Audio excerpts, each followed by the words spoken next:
Hello, loves. We are currently 1 week out from the Lunar New Year, transitioning out of the snake and into the fire horse.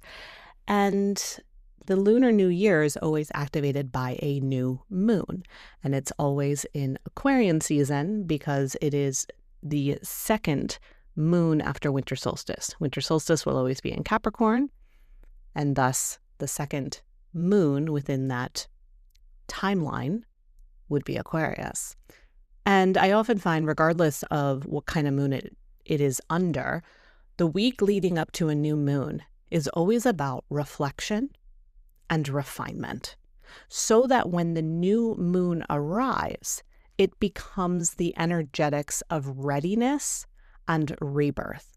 You're not scrambling or feeling like you're starting from scratch because you spent the days leading up to it shedding, noticing the things that might hold you back, being honest about excuses you've been making for yourself, noticing where you've been too distracted, giving too much excess energy away.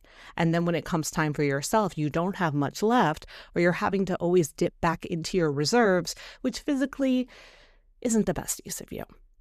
So I want to share my own experience in doing this leading up to our new moon, so that perhaps it can give you a little bit of that reflection point and that wherewithal to do some self-examination for the areas in your life where it's not quite clicking together, and maybe the reasons why you're off track are more simple than you realize, which then gives you the permission for things to come more on track, more online, and more available for the universe to co-create with you. So I just celebrated my half birthday. Yes, I do that, and you should too. The half birthday is literally the halfway point of the sun in your solar year. So the day that you were born, that's your birthday to the world. It is the moment that your soul chose to come here and take its first breath. Beautiful. We love it. Within that, then, the sun is going to go on a journey with you until it loops back till that day that you were born. I like to monitor when the halfway point is because it gives us leverage. It gives us a moment to reflect and be like, okay, what were the first 6 months of my yearly refresh like? And based on that, what needs to fall away? What needs to accelerate? And where am I just like good and steady and want to keep it going for the next 6 months, the journey ahead? I tend to think that the first 6 months of our year tend to be a little bit, have more tension, more pressure. I don't want to say they're harder because sometimes you can have tension and all of these different things on you, and yet at the same time you can actually be really successful with it. And at the same time, it's going to show you, okay, we got some momentum going. We got some success. We're generating more of what it is that you want, what it is that you're looking for. And we're highlighting some blind spots for you. We're letting you know now some things that might get in the way if you continue this process. So I see the birth return, the solar return day, that 6 months, it is kind of like going up the hill. And the beautiful thing about going up the hill, hiking up a mountain, is it ebbs and flows. There's moments where you have your stride and you're doing it and you feel aligned and your body feels strong and you love the way that your feet are just like landing and grooving into the soil and your hips have this delicious sway. And then there's moments where it's just like, oh my goodness, like I need more water. I'm tired. My mind is scattered. It's wondering why we did this. What was the point? Can we turn around and go back? No, don't turn around and go back. You already made it this far. Just keep going. Keep doing what you're doing. So I was like, okay, I can do this. And then before you know it, you get to the top. And then once you get to the top, you get to that halfway point of your year. You're able to now see out. You're able to admire the view. You're able to exhale. You're able to take a break. You're able to lay down and be like, exhale. Now let me review this journey that I just took. And then based on that, where do I go from here? And it's not always downhill though. So when we reach that peak of the halfway point, I like to think that it actually flattens out and it kind of plateaus for a minute. and we get to just ride the plateau for a few months. And then as we get like 3 months into that, it starts to trail downwards. Before we know it, we're back to our solar year again. So all that to say, it was my half birthday coming up. I wasn't really thinking too much of it. Sometimes I remember, sometimes I forget. For me, when I was born, it was Leo sun, Leo new moon, which then always means every Aquarian season, the opposing season is going to be not only my opposition of my solar return, there's always going to be a full moon in Leo and Aquarius season. So whatever sun sign season we're in, there's going to be a new moon in that. And then 6 months later, there'll be a full moon in that sign. So I was born under a new moon in Leo, which means Aquarius season. 6 months later, there's always going to be that full moon. So the full moon this year was February 1st. The reason why it doesn't sync up exactly is because Mama Moon moves faster than the sun. So it takes the sun roughly 365 degrees or 365 days to move through the zodiac. It takes Mama Moon 28 to 29 days to move through the zodiac. So because of that, they land at different paces throughout the year. So on February 1st, there was a full moon in Leo, which definitely brought up for me this feeling of how am I spending my time, and how am I investing in my freedom? What does time freedom look like as a business owner? And also, what does it look like personally? Because I will say I turned 42 on August 9th. I was actually in Seattle, where I was born, under a full moon in Aquarius. And I feel like that contributed to Seattle's win. So any Seahawk fans, you're welcome. And I was so ripe and hopeful under that Seattle solar return, even though it was kind of rocky. I was on my Saturn return. I had a lot of things happen that was just like disastrous. And unfortunately, it kind of set the tone for the next 6 months. The last 6 months for me were really hard. I'm going to be honest. I felt like I was the hangman in tarot. I was flipped upside down, and literally I was being just like shaken by this like tree that I was hanging on. The tree was just like shaking all the debris, all the excess, all the loose change, all the distractions, all of the stories, all of the things that I was still grasping onto, all of the areas where I still wasn't fully having faith, all of the moments where I didn't quite trust or believe my voice. It was literally putting me in this surrender, suspended state so that I could turn it around. And there were so many moments within that 6 month stretch where I was feeling like it wasn't working, feeling like my business wasn't thriving. And this has been a few years in the making, to be honest. Honestly, ever since Saturn went into Pisces for me, which was in March of 2023, I just have not felt aligned. It was hitting my 8th house, which is other people's money, life cycles, and I just couldn't get my groove. And at the same time, it was actually trying to show me different aspects of how I was handling my energy, my time, and my resources, and what proper exchanges for me look like. And that is something that I struggle with because I am a Leo sun, moon rising. I grew up in a household where the idea of time freedom, the idea of making money passively, having excess wealth, wasn't really a thing. Even though we lived an upper middle class lifestyle, that was kind of the threshold. It's like you make just enough money to be comfortable. But then once you're comfortable, anything beyond that is too much. And that story really came back around for me. And I was letting that story win. And I was letting it interfere with my finances. I was letting it interfere with my bank account. I was letting it interfere with my voice because my voice is my moneymaker.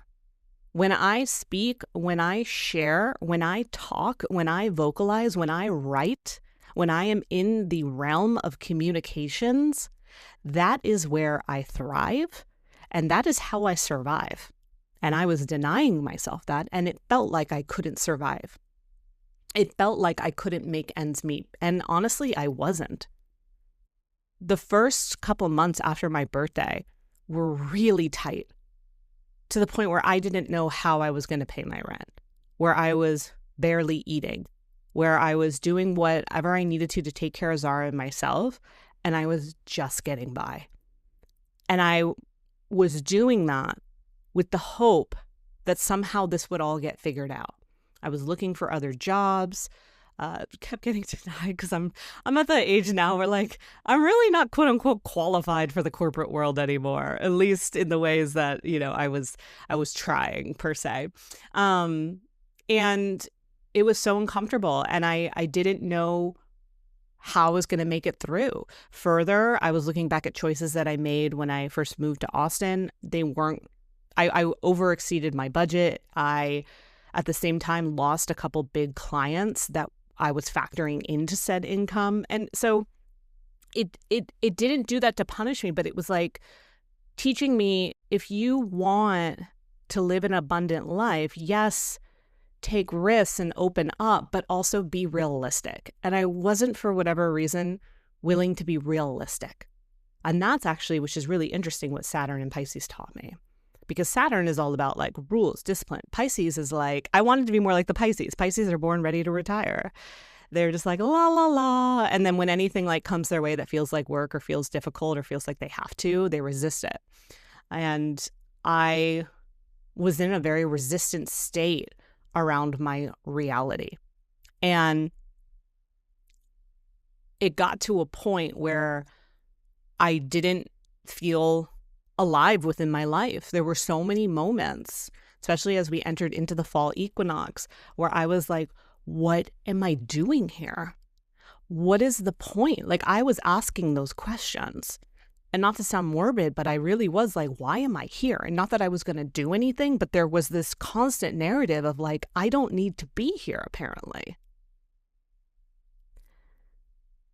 And I was feeling crushed under the weight of old storylines around money and not being willing to activate my truth and using my voice in a way that would actually make me money.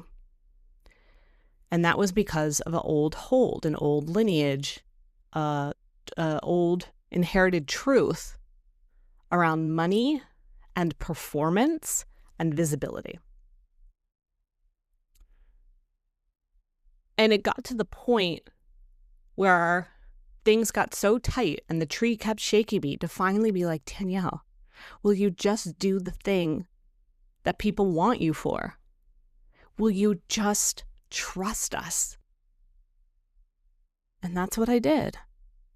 I finally just got to a point where I was like, my truth is the Aquarian age. My truth is reassurance. My truth is reminding people that it is okay. Not that it's going to be okay. Reframing it to, you are okay. I want you to do that. Instead of saying it's going to be okay, it's lovely to hear that, yes, it's going to be okay. But what about right now? That's great for your future. But right now, I am okay. I am okay. Look in the mirror. I am okay. I am good. I am in trust.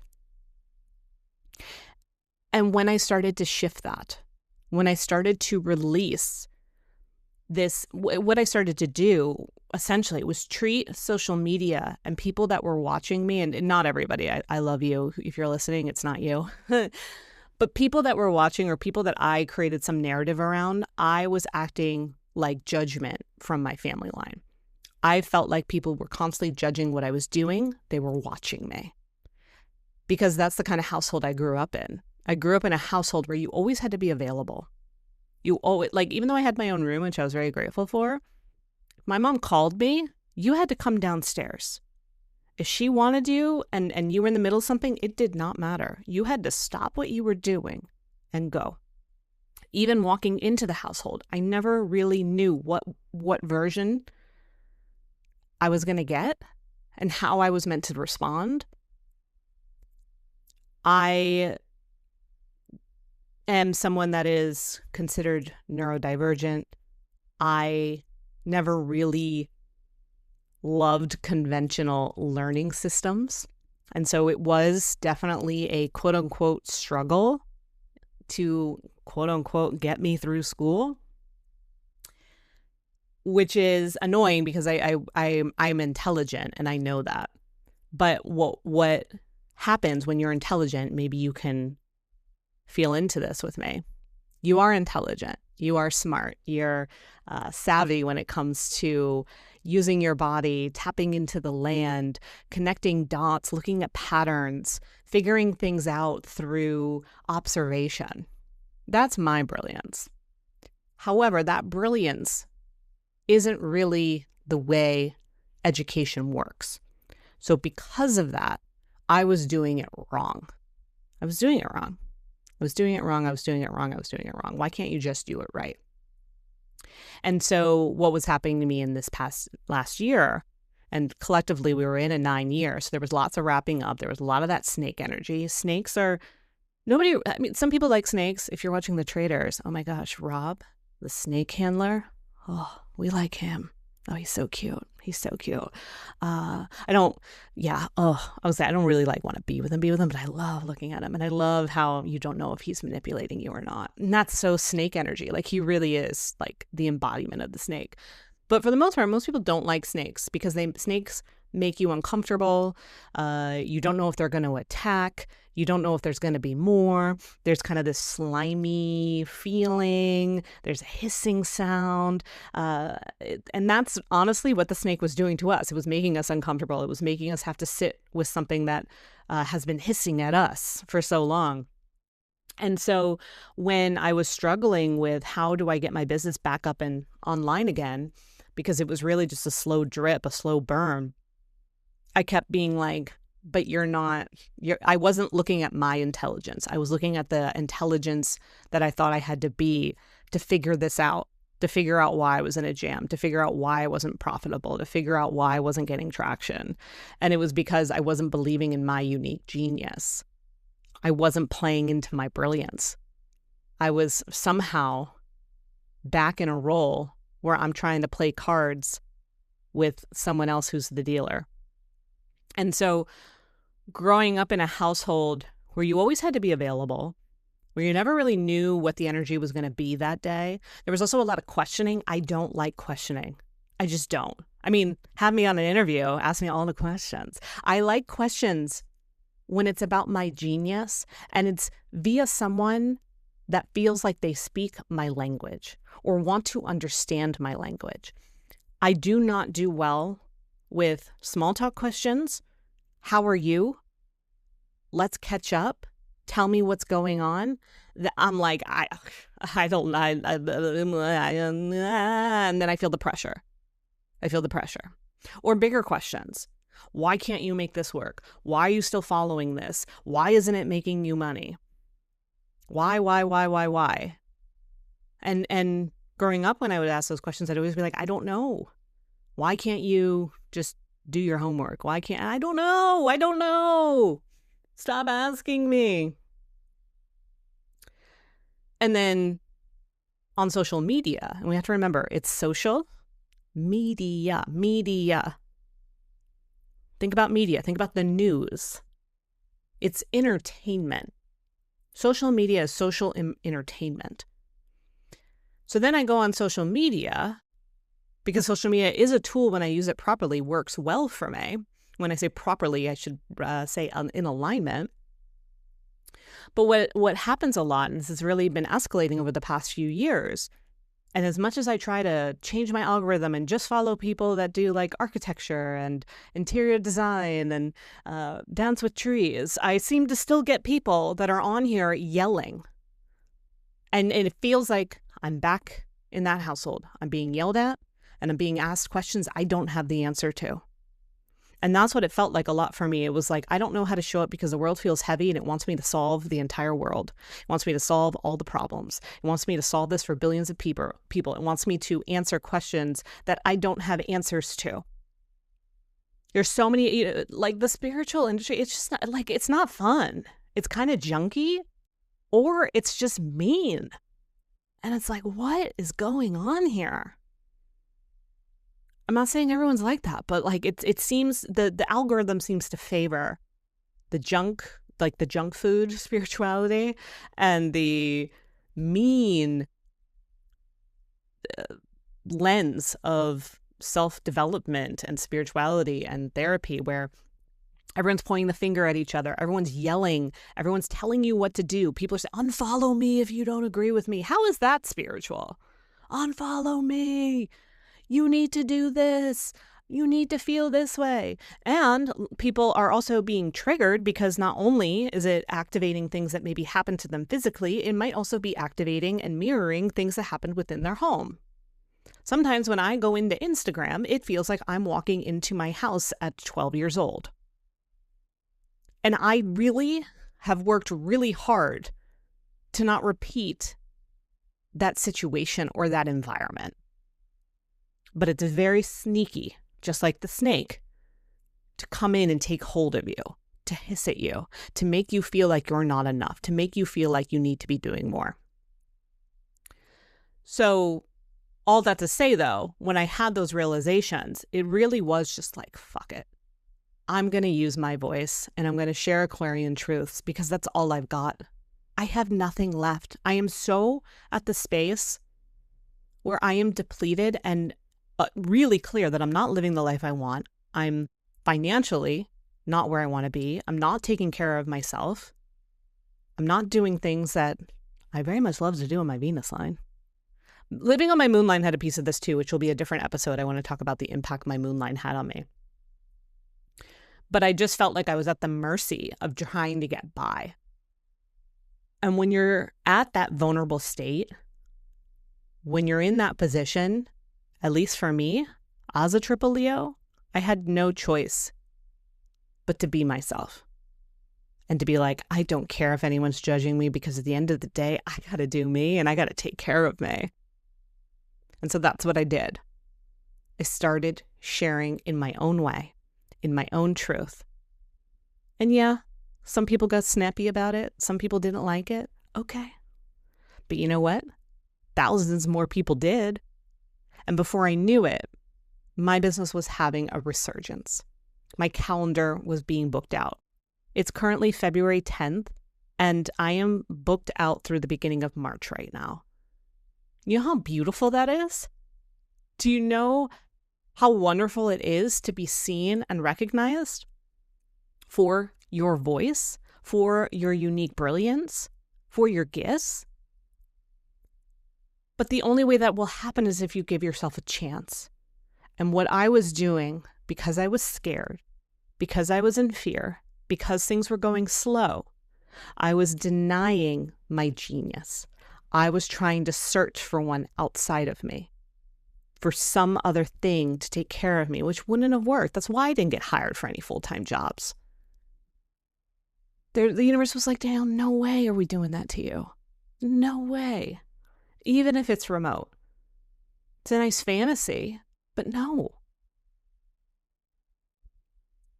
And so as things started to pick up, as I started to get recognized, I started to feel more like myself again. And because I'm Leo Sun Moon Rising, there is more of a natural need to be seen. And I say that from the space of when a Leo is in an evolutionary state, its highest role is to be the teacher. And in order to teach, you need students. You need an audience. You need to be seen. You need to be recognized. And so that's how it works for me. If I'm not being seen, if I'm not being recognized, it feels like death because I'm not being my higher role, which is the teacher.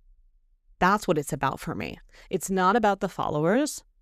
It's not about, look at me. It's about, I have to teach. And if I don't teach, it feels like everything's being stripped away. And that's literally what happened. Everything got stripped away so that I could get back into the role of a teacher and that I could trust this process. But of course, there's still some kinks that I had to smooth out in true snaky nature. So I had my snake chemical peel, if you will, my layers stripped down, shed, removed, exhausted. And then I had this bright, shiny new skin that was ready to scale up. And I feel like the iteration of that full moon in Leo was really about the scaling for me, getting my nice, clean scale so I could witness myself as the more polished snake before we transition to the horse. And I was starting to notice it was creeping up on me, feeling like I didn't have enough time to do everything I wanted to do, to be able to work with the clients that have been booking with me. And I freaking adore you so much. We're having so much fun. And also tend to podcast. I started a Substack, which has been going really well, continuing to do reels, also making sure that I had time for myself. And then in turn, since basically mid-December, it was kind of like as soon as I got back on track, my sweet, sweet Zara needed me, because I know she's been holding space for me in this process over this past year. Very, very much so. She's such a sweet, beautiful angel baby. Aren't you, love? Oh, she's passed out in her little bed. And she needed me. She needed me physically. She needed me financially because of some things that she's going through. And after almost 2 months back and forth between the vet and getting teeth extracted and testing and working with intuitives, working with a Chinese medicine vet, essentially I've come to the conclusion, as a 13-year-old dog, she's starting to reach cognitive decline, which is causing her to be uncomfortable in a lot of ways. And I'm so grateful that I am now in a position where I could show up for her, because honestly, 4 months ago, 5 months ago, it would have been, I don't know what I would have done. I know that the universe would have come through and we would have figured it out, and maybe I would have stepped up my voice sooner. Who's to say?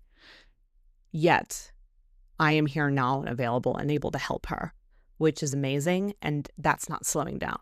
But one thing I have noticed, because I have been doing this business full time since 2015, my one reoccurring pattern that happens within my business is a burnout cycle. So what will happen is the Leo will get like fully charged, ramped up, attract new clients, visibility, everything. It's just like boom, boom, boom, boom, boom. It's amazing. Money's coming in. We love it. And then I'm so busy with all of that, and it's taking up more of my time than I probably anticipated, I burn out. And part of that is also my Virgo archetypes. So I'm a Virgo Venus and Virgo Mercury. Virgo is the giver, the mother, the one that wants to hold it all together for everybody. And a lot of times when the Virgo kind of comes in, it's like, yeah, you got this. Yeah, yes, say yes, say yes, say yes, say yes. You're available, you're available, you're available. And it's why I answer almost every DM I get, every email I get. I'm always on because I want to be. And at the same time, from a Leo CEO position that I'm also in, it's not sustainable. And so I have to figure out better time freedom. And that was really my goal with the Leo full moon. So the Leo full moon was like, Danielle, what does time freedom look like? And how are you moving your business forward? So not only you don't burn out, but also you don't stop the flow. I don't want, to get to early March and then be like, oh, all the resources dried up, all the momentum is gone because I didn't have time to tend to that. So that's my current exploration, which is really exciting for me, because this is the iteration of my business that I haven't quite fully mastered, and I'm excited about for the next 6 months of my solar journey. So one piece of that was, I feel like it was right after the full moon in Leo. I was thinking about that. I'm like, okay, time freedom. What does this look like? Showing up with my true presence, being available, being seen, being recognized. But there's got to be better boundaries. There's got to be a better way to do it without. And here's the thing about boundaries. Boundaries isn't like being mean or harsh or being like, don't come at me or leave me alone, because that's not going to work either. Boundaries are just like reprioritizing the to-do list. It's just literally like, okay, here's my to-do list. Let's rearrange it so it has boundaries now. We're not saying no to any of this. Maybe a couple things. Maybe we trim it. Maybe we shift it a little. But at the end of the day, it's just reorganization of the to-do. That's it. So that it meets you better. You're not giving your power to other people on your list before you give power to what you need first. So right around that time, my friend here, she adores my dog Zara. They have like this really special little bond. And she was like, hey, like if you ever have a weekend coming up and you need someone to watch Zara, let me know. I could use some doggy time.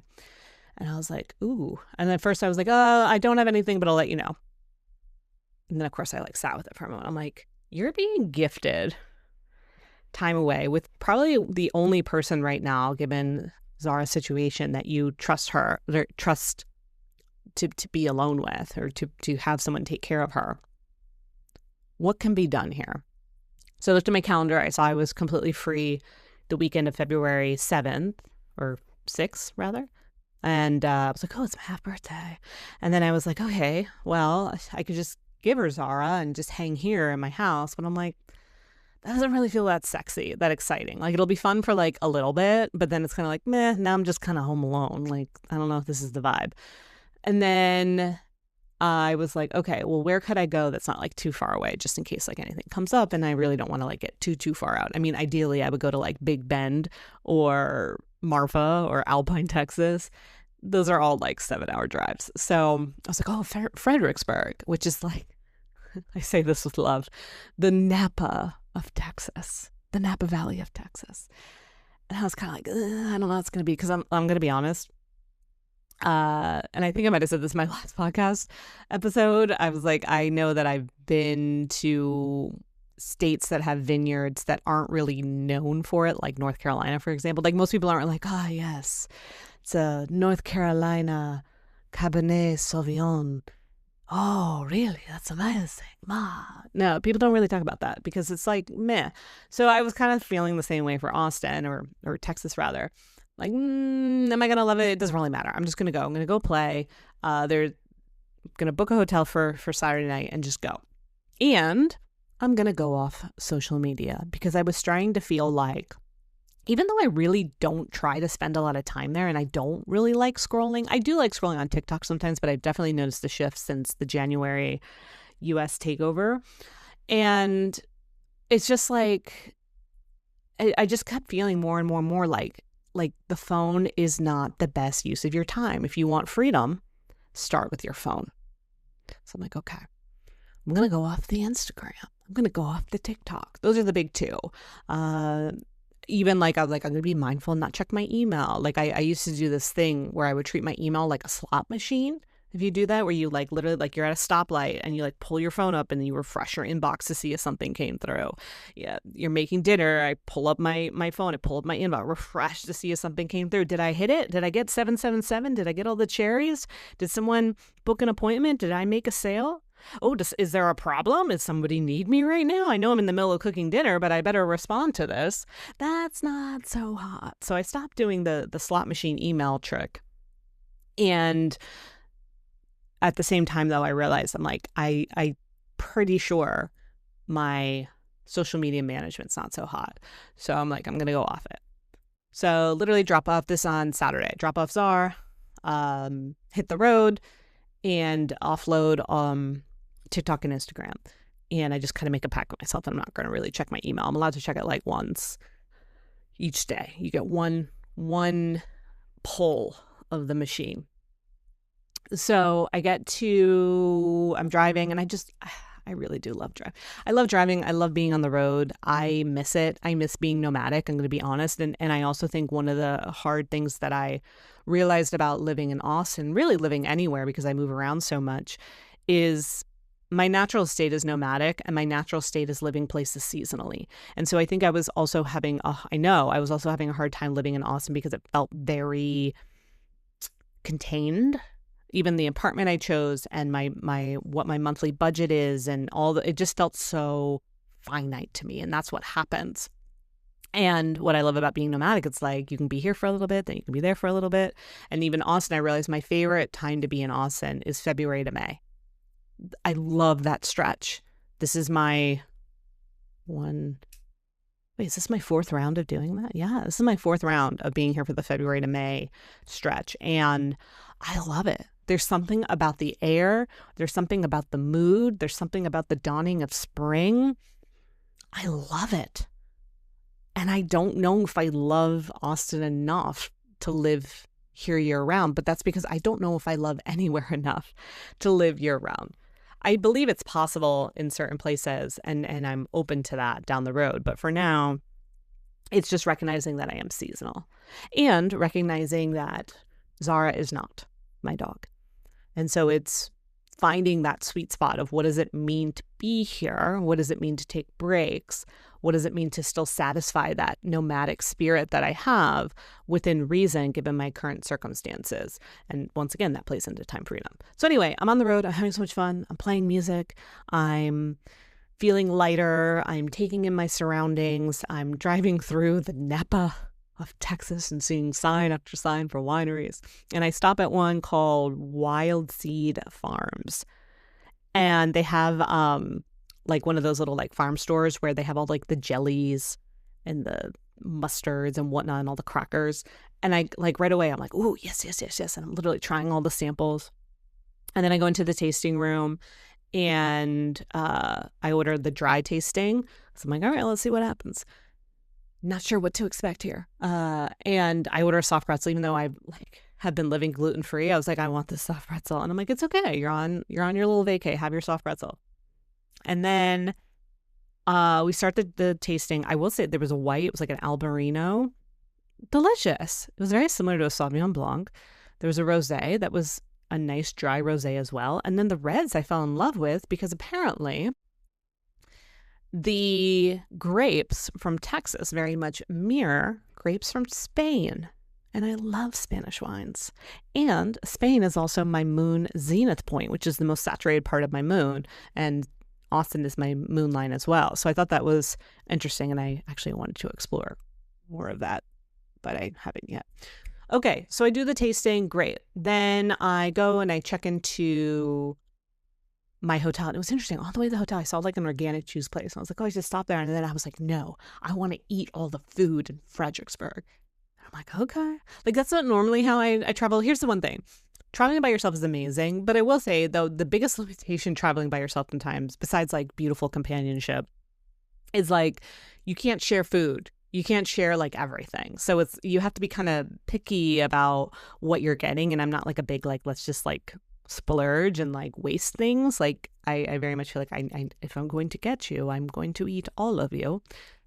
So I was very much in this mindset of like, no, I'm going to go in town and eat all the things. I'm like, okay. So I literally, what's the next thing I do? I go to like a German bakery, buy another soft pretzel. Then I buy a sweet pretzel. And then I buy a freaking pretzel dog. I'm like, who are you, Danielle? But I'm like, I'm just treating myself. I'm just having a good time. I'm like, okay. Meanwhile, all this is happening. I'm not reaching for Instagram. I'm not looking to check it. I feel really great. I'm taking photos. I'm doing my thing. And then I just continue to eat my way through this town. So much so that I wasn't able to go to dinner because I was too full. And there was a place I had was hoping to do a little dinner at. And then I go back to my hotel room after I did step back out to get, there was like this haunted bar that I wanted to go to. I think it's called 787 something bar. And one of the photos is haunted. It was, yeah, she's very alive in that thing. She's not, I wouldn't even call it haunted. I'd just say it's alive. It's a photo where someone's literally still alive and trapped in the photo. That was kind of weird. So anyway, I went there. Then I went home and I still had some leftovers from like some of the things that I had bought along the way. And I sat in bed and I like binged. And I was like, this is weird. But I'm like, it's okay. It feels good. Zara's not here to like try to eat your food. You're eating in bed. Look at you. You're being indulgent. Great. Blah, blah, blah. Then the next morning, I like wanted to do it again. And then that night, even when I got home, I did it again. And I like by that point, I was like, all right, what is going on here, Danielle? If you don't know, I have a background in binge eating. So like I did a thesis on binge eating back in the day. And part of where my binge eating came from, and we're going to tie this all together, it's from growing up, being put on a diet basically as soon as I gained any weight at 11, 12 years old, and being monitored when it came to my food. Because not only in my household where you never really knew what you were going to get, you always had to be available.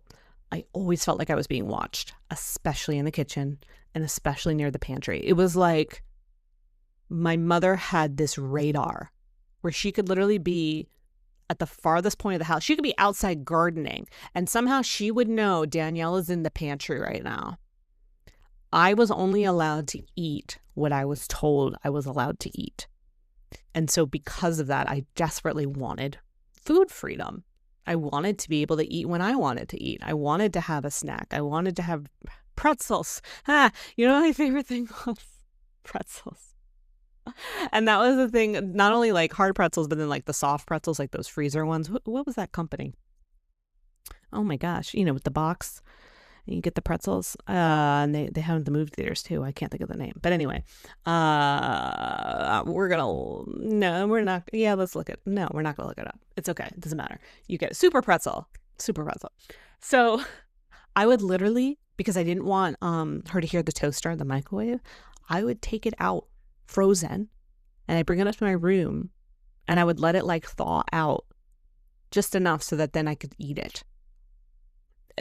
That's what started my binging, my finding ways to hoard food and then eat as much as I could because I knew I had a limited window. I didn't want to get caught. So that's what started the binge eating for me. The feeling of being watched, the feeling like I didn't have freedom. And when I was able to like grab the food and not get caught, it felt like freedom. It felt like a reward. It felt like I successfully escaped. And it's something that basically for the next 13 years, it wasn't until right before my Saturn return when I was 25 years old that it got to its peak where it was really bad because I was living by myself at that time for the first time. And I was using it as a way to not only binge eat, but to binge drink as well. Now, I wasn't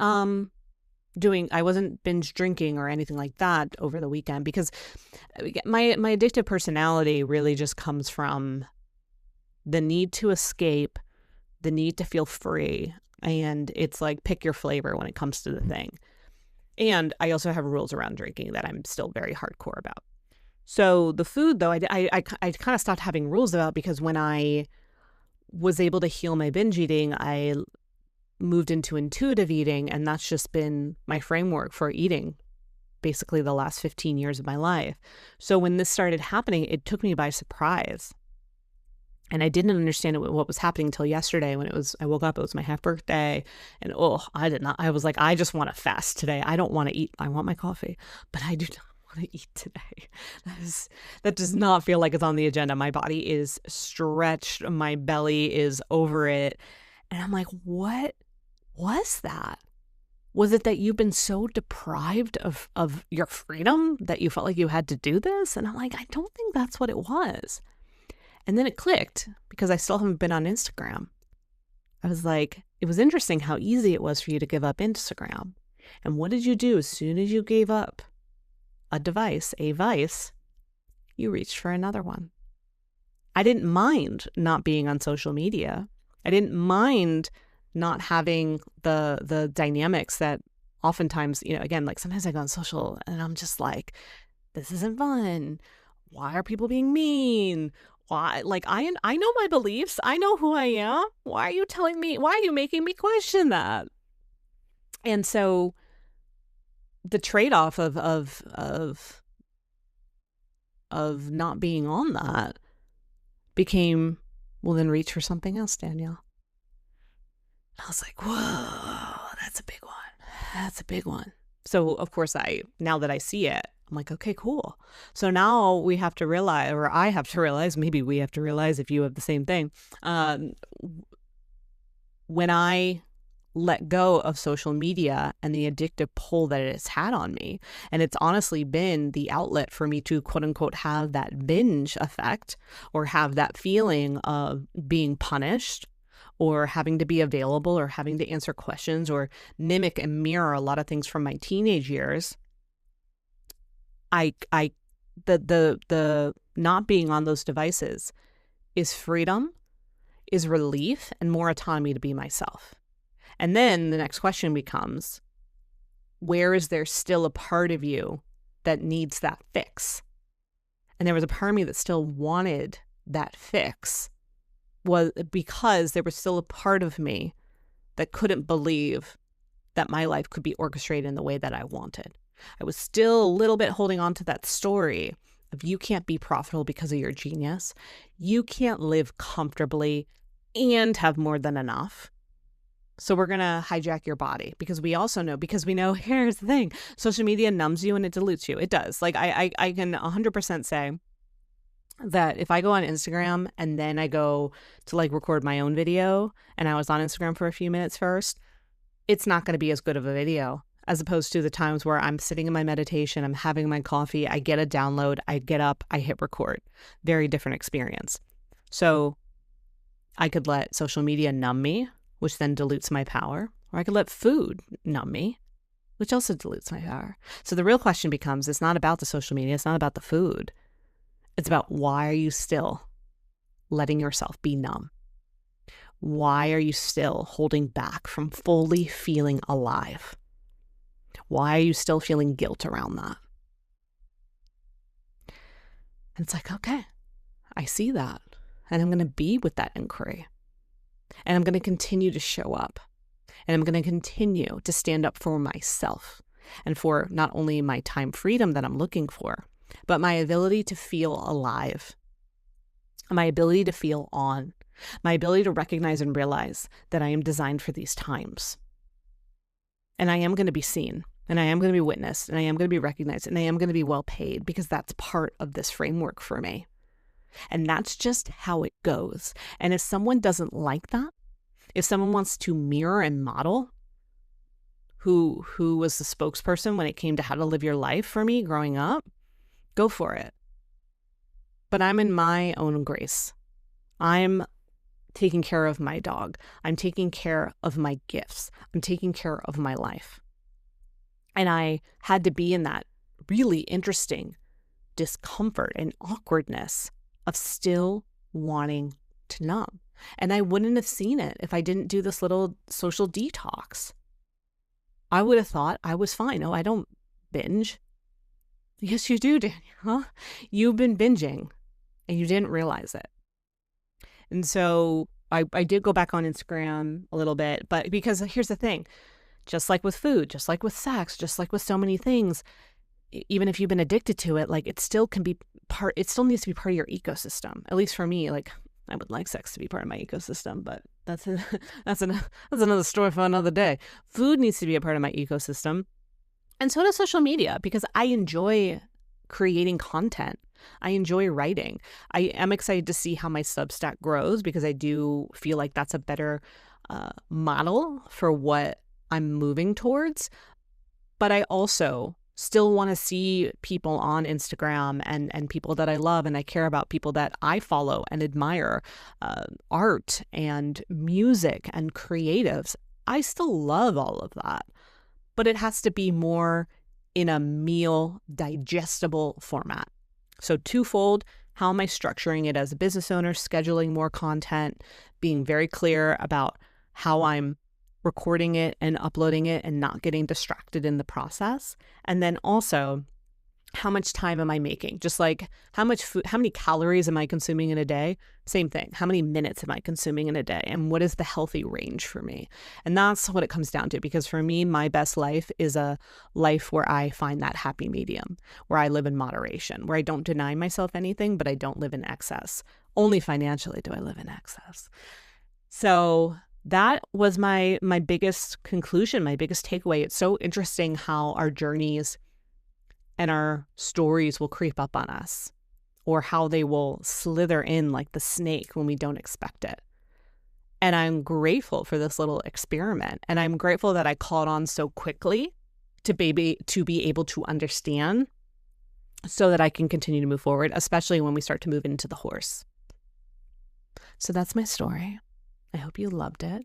I hope you still I hope that if you decide to downgrade your time on social media, you still factor me into part of your caloric intake and digest me accordingly. And I appreciate you listening to the show. For many of you that have now joined me over on Substack, I love it. I adore you. I love working with you. This work lights me up, and I'm grateful to be able to do what I do, and also now be in a position where I can maximize my time and freedom within that too.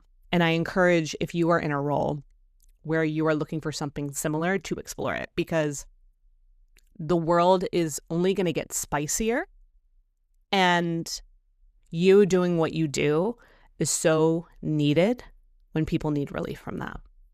All right. I love you.